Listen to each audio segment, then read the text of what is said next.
नून league election से भाग रही है, लेकिन हम भागने नहीं देंगे। तहरीक इंसाफ ने हुक्मरानों को इलेक्शन कराने का चैलेंज दे दिया। फवाद चौधरी कहते हैं कि अगर आपके पास वोट नहीं तो जाकर चने बेचे। अवाम के फैसलों के सामने सर तस्लीम खम करना पड़ेगा। इदारों और ताकतवर लोगों को सोचना होगा।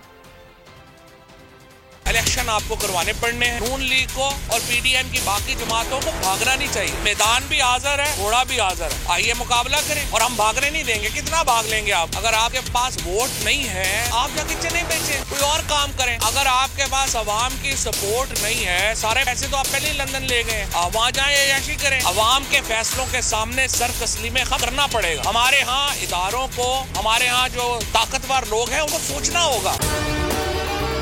अगर आपको हमारी ये वीडियो पसंद आई है तो लाइक पर क्लिक कीजिए। हकीकी आजादी की जंग में बोल भी कप्तान के हमकदम। इलेक्शन कराओ मुल्क बचाओ की लाइव ट्रांसमिशन दिखाई लम्हा बलम्हा सूरत हाल। रील और रेटिंग में भी बोल न्यूज रहा नंबर 1। सब्सक्राइब करें और बेल दबाएं ताकि कोई खबर रह न जाए।